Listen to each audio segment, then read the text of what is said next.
Oh, y'all thought y'all got rid of Tiffany Coleman? No, we have only just begun to live. All right, never mind. That's enough of that. Okay, I tell you what. Lord says, my other video I was talking about how it doesn't matter where you come from, what you've done. He can use, redeem, restore anyone. That's what he does. That was the whole purpose of Jesus coming, dying on the cross, so we could receive salvation and be made new creatures. So God was bringing to my attention. Hold on, sorry, I left my dang charger thing. Came out. Okay, booyah. Uh-oh. Did I disappear for a sec? Because I disappeared on the thing. Okay, there we go. All right, so he was talking about how, for instance, Paul, and this is one thing I love about the Father, because in anything, he wants to get his glory. In anything, he wants to be the one that it is. Guess what? I did it. I use this person, but I'm the one that's behind it all. And so he will give a person a weakness, an issue, a struggle, a mistake, whatever, so that when he comes and brings them out of it, or when he uses it and flips it, it can be shown that, guess what? It was not that person, it was me. When Paul, for instance, Paul had some word and some truth in him. He had some fire. You know what I'm saying? But he also said he had a thorn.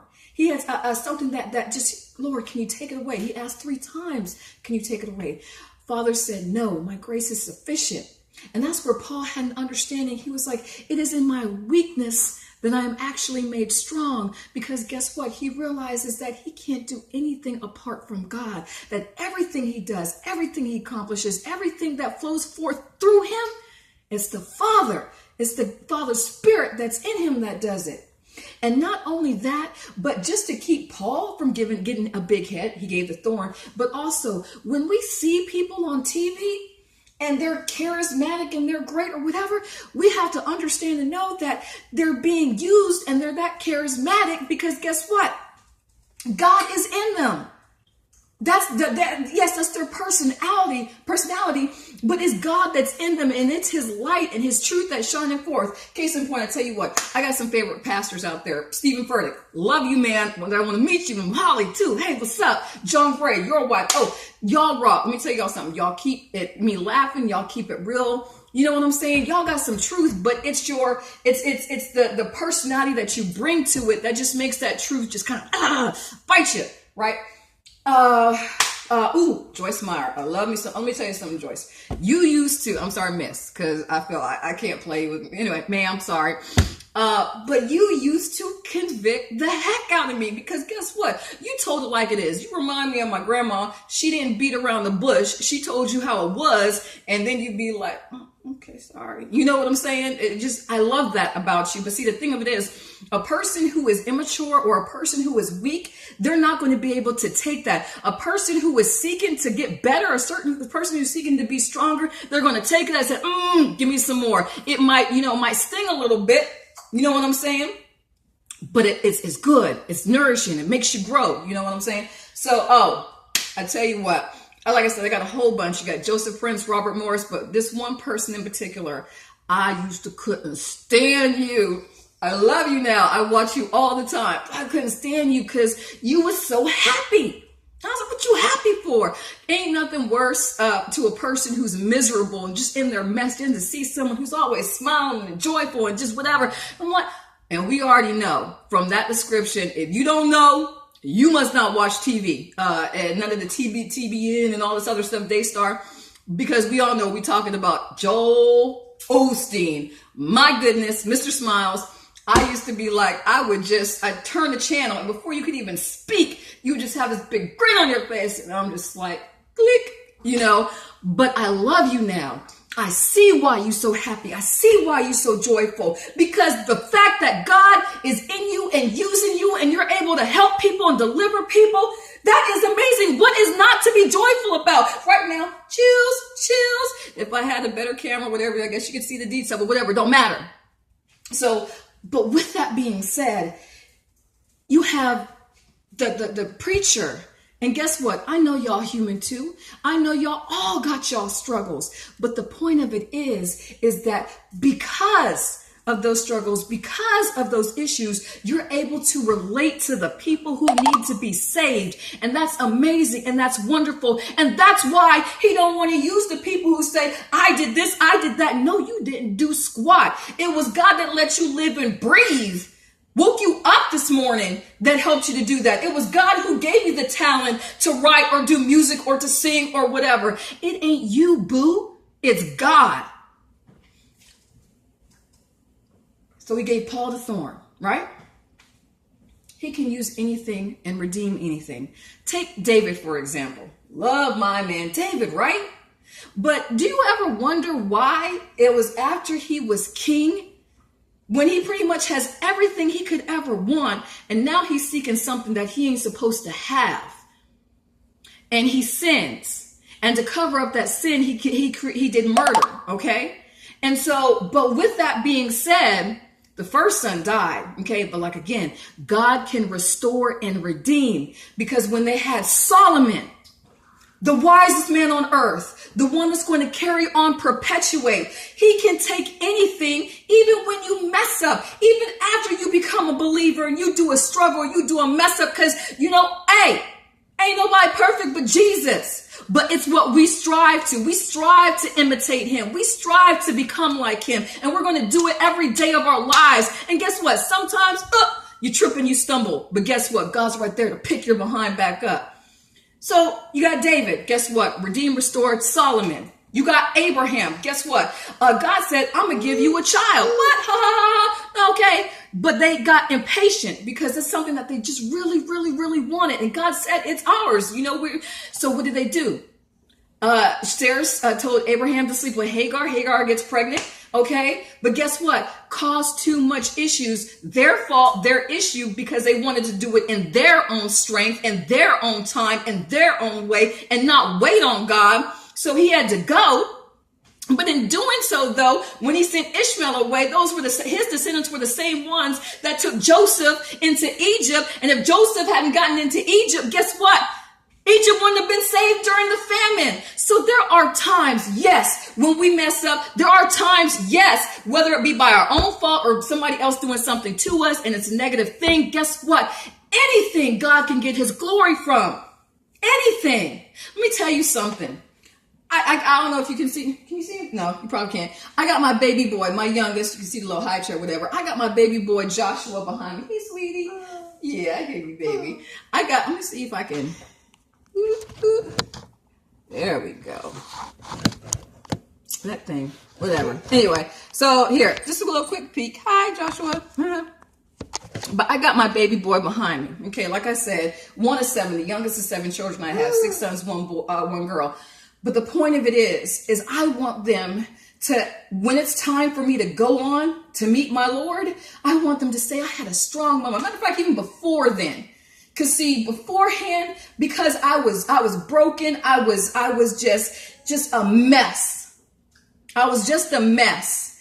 And my 2 oldest, Ethan and Gavin, unfortunately got the brunt of it. You know what I'm saying? And then I was still a mess. I am just now coming out of it because I am starting to realize who I am, who God made me to be. But with that being said, I want them to understand and say that my mama was strong, not because she's some, great theologian or so whatever. I want them to say that my mama did not give up. My mama did not quit. My mama trusted God, trusted what God said, and then she just obeyed and walked in it. That is what I'm trying to leave a legacy for my children. To let them know, because the world is going to come at you, whether you're a believer or not.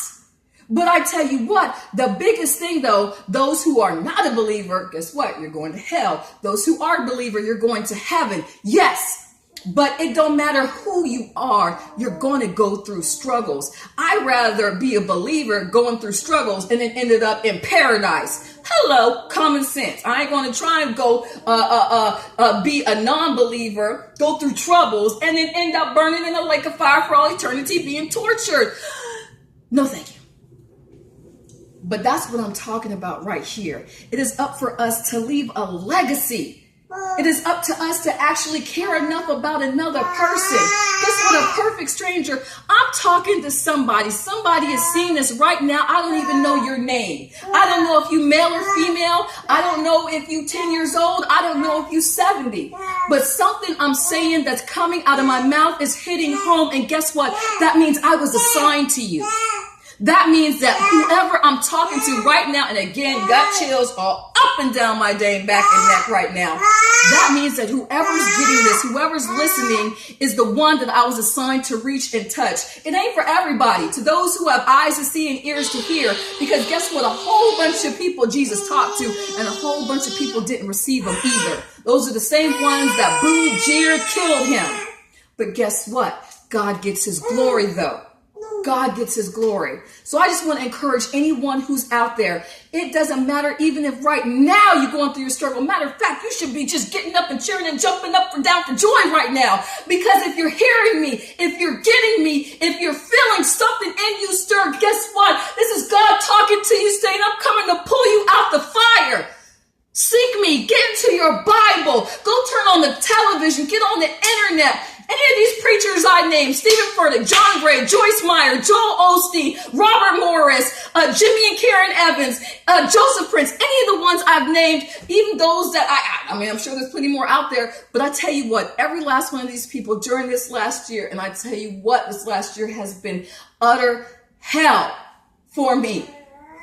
Until I actually started to turn and focus on the Father. Focus on things above, not on things below. Don't focus on the situation. Don't focus on the pain, or you ain't going to be able to hear him as he quietly whispers to you. Because that's what he's going to do. Hey, John, Peter, Mike, Sarah, Molly, Holly, Shaquan, whatever. He's going to talk to you. He is talking to you. But when we got all these situations, finances and people and pain and abuses and struggles and addictions, when we got all that stuff going on in our lives, all that stuff going on in our heads, we can't hear him. We can't see him because all we can focus on is the noise. Crash the chatterbox. Stephen Furtick, what's up? But Rick Warren, Purpose Driven Life, changed my life. Thank you, Rick. I sent you an email. Maybe one day I'll get to meet you. But yeah, anyway. But I tell you, man, trust. If you're getting me, if you're hearing me, if you're feeling me, awesome. I was meant to talk to you. I'm talking to you. Whoever you are, I'm talking to you. If you don't get it, if you're hating, I don't care. It does not matter. I was not meant to reach you. Maybe somebody else can. Maybe somebody won't. But if it's a won't, that's because you choose not to listen. You choose not to hear. You choose just to continue to be disobedient. But I'm telling you, God says he doesn't want anyone to perish, not one person. So if you perish, if you're going that way, it's because you're choosing, because he's saying, come here to me. He's saying, I got you. He's saying, I want to hug you. He's saying, I just want to embrace you. He's saying, I just want to show you what you can be if you just trust in me. That is what he does. And guess what? Let me tell you something. Do not make the mistake as well. I made this mistake. I was very ignorant when I became a believer 9 years ago. July 2007. I did not understand. I thought that when you became a believer, it was all cookies and cake and skips and jumping, woo, joy. No. Not unless you stay connected with him, get in your word, because it's all about perspective. He tells you you're going to have trials, struggles, and tribulations. Jesus did. And you definitely ain't better than know Jesus. That means you won't be exempt from it. The difference of it is he will give you an inner joy and an inner peace to deal with all these things so that you don't see, oh man, the bill is due. I ain't got no money to pay. You're going to be like, oh, I know my daddy about to do something. What? Wait. Well, let's go check that mailbox. There's something going to be in that mail. Whatever. He's going to change your perspective. But make sure that you stay in your word. You got something playing in your ear. You're listening to something uplifting musically, whatever. You need to change your habits. You need to change those that are around you that are nothing but negative. And you need to put God before you and in front of you, because guarantee you, he's been trying to talk to you, but you just got too much distraction and noise. But it does not matter where you are. He can meet you right where you are. You ain't got to be clean to meet him. Guess what? He likes dirty. He prefers dirty, because then he knows that you're relying on him to get you clean again. Amen.